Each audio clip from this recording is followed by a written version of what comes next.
નમસ્કાર. આજના આપણા ખાસ વિશ્લેષણમાં આપ સૌનું સ્વાગત છે. આજે આપણે એક એવા ખતરા વિશે વાત કરવાના છીએ જે દેખાતો નથી પણ જાહેર સ્વાસ્થ્ય માટે એક મોટો પડકાર છે. જી હા, હંતા વાયરસ. ચાલો આ જટિલ લાગતા વિષયને એકદમ સરળ ભાષામાં સમજીએ. તો શરૂઆત એક એવા પ્રશ્નથી કરીએ જે કદાચ તમને થોડા ચોંકાવી દે. વિચારો, ઘરની સામાન્ય ધૂળ કે વર્ષોથી બંધ પડેલી કોઈ જૂની કેબિનમાં શું ખતરો હોઈ શકે? આપણે તો ધૂળને સામાન્ય કચરો માનીને સાફ કરવા લાગી જઈએ છીએ, ખરું ને? પણ ક્યારેક આ જ ધૂળની અંદર એક જીવલેણ બીમારી છુપાયેલી હોઈ શકે છે. આજના આપણા આ સેશનમાં આપણે મુખ્યત્વે 5 બાબતો પર ધ્યાન આપીશું. હંતા વાયરસ શું છે, તે કેવી રીતે ફેલાય છે, તેના લક્ષણો અને નિદાન, તબીબી સારવાર અને સૌથી અગત્યનું નિવારણ અને સુરક્ષિત સફાઈ.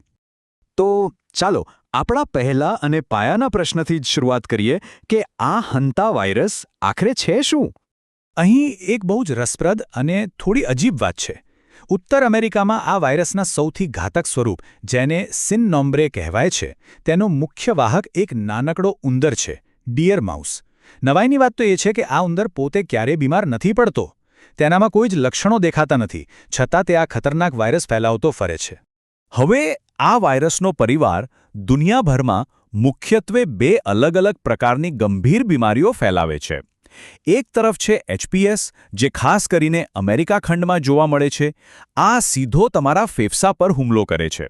અને બીજી તરફ છે એચએફઆરએસ, જે મોટાભાગે નોર્વે રેટ્સ દ્વારા ફેલાય છે અને તે સીધું કિડનીને નિશાન બનાવે છે. એટલે કે વાયરસ એક જ પરિવારનો, પણ તેના ટાર્ગેટ શરીરના 2 તદ્દન અલગ અંગો. આ સમજ્યા પછી હવે એ જાણવું ખૂબ જરૂરી બની જાય છે કે આ જીવાણુ ઉંદરમાંથી માણસ સુધી પહોંચે છે કેવી રીતે. આ પ્રક્રિયાને મેડિકલ ભાષામાં એરોસોલાઇઝેશન કહેવાય છે.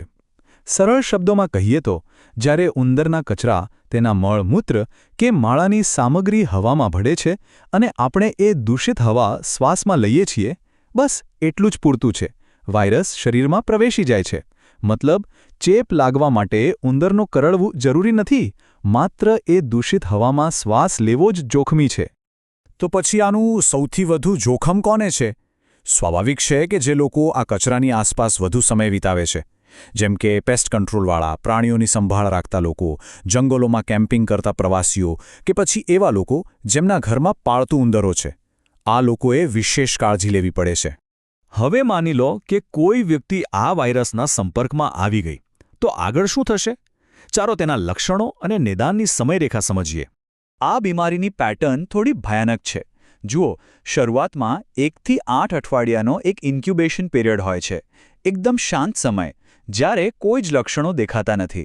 પછી અચાનક 3 થી 5 દિવસ માટે ફ્લૂ જેવા લક્ષણો આવે, જેમ કે તાવ અને સખત થાક. પણ અસલી ખતરો એના પછી શરૂ થાય છે. ગણતરીના કલાકોમાં જ ફેફસામાં પ્રવાહી ભરાવા લાગે છે અને શ્વાસ લેવામાં અત્યંત તકલીફ પડે છે, જેને ARDS કહેવાય છે. અને આ પરિસ્થિતિ કેટલી ગંભીર છે તેનો અંદાજ માત્ર આ એક આંકડા પરથી લગાવી શકાય: 35%. જી હા, યુનાઇટેડ સ્ટેટ્સમાં નોંધાયેલા હંટા વાયરસ પલ્મોનરી સિન્ડ્રોમના કેસોમાંથી આશરે 35% દર્દીઓના મૃત્યુ થયા છે. આ ખરેખર હચમચાવી દે તેવો ઊંચો મૃત્યુદર છે. આટલો ઊંચો મૃત્યુદર હોય ત્યારે સ્વાભાવિક રીતે જ આપણને થાય કે તો પછી આની તબીબી સારવાર શું છે?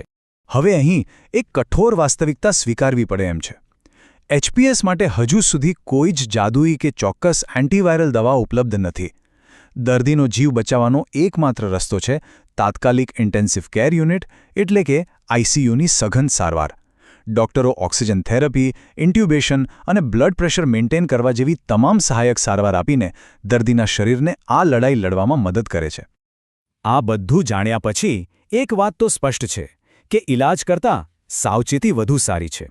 તો ચાલો આપણા આ વિશ્લેષણના સૌથી અગત્યના ભાગ પર આવીએ: નિવારણ અને સુરક્ષિત સફાઈ. અહીં એક બહુ જ ચોંકાવનારી વાત તમને જણાવું. આપણે ઘરમાં સફાઈ માટે જે સાવરણી કે વેક્યુમ ક્લીનરનો ઉપયોગ કરીએ છીએ ને, તે વાસ્તવમાં અહીં જીવલેણ સાબિત થઈ શકે છે. ક્યારે ભૂલથી પણ ઉંદરના મળમૂત્રવાળી જગ્યાને સૂકી રીતે સાફ ન કરવી જોઈએ. એવું કરવાથી વાયરસના કણો હવામાં સીધા ઉછળે છે અને જોખમ અને ઘણું વધી જાય છે. તો પછી સાચી રીત કઈ છે? સૌથી પહેલાં તો બંધ જગ્યાના દરવાજા અને બારી ખોલીને હવાની અવરજવર થવા દો.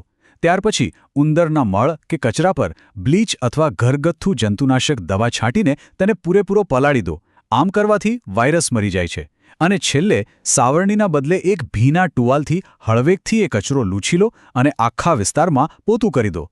આ એક માત્ર સુરક્ષિત રસ્તો છે. તો આજના આપણા આ વિશ્લેષણના અંતે હું ઈચ્છીશ કે તમે એક ક્ષણ માટે રોકાઈને વિચારો. શું રોજબરોજના ઉપયોગમાં આવતું તમારું ઘર કે ઓફિસ આ અદૃશ્ય ખતરાથી ખરેખર સુરક્ષિત છે? શું ઉંદરોને અંદર આવતા રોકવા માટેની તમામ સંભવિત જગ્યાઓ બરાબર સીલ કરવામાં આવી છે? આ એક એવો ખતરો છે જે દેખાતો નથી, પણ સાચી સાવચેતીથી તેને 100% રોકી શકાય છે. તો શું આપણે આપણી આસપાસની આ નાની પણ ગંભીર બાબતો પ્રત્યે પૂરતા જાગૃત છીએ ખરા? વિચાર ચોક્કસ કરજો.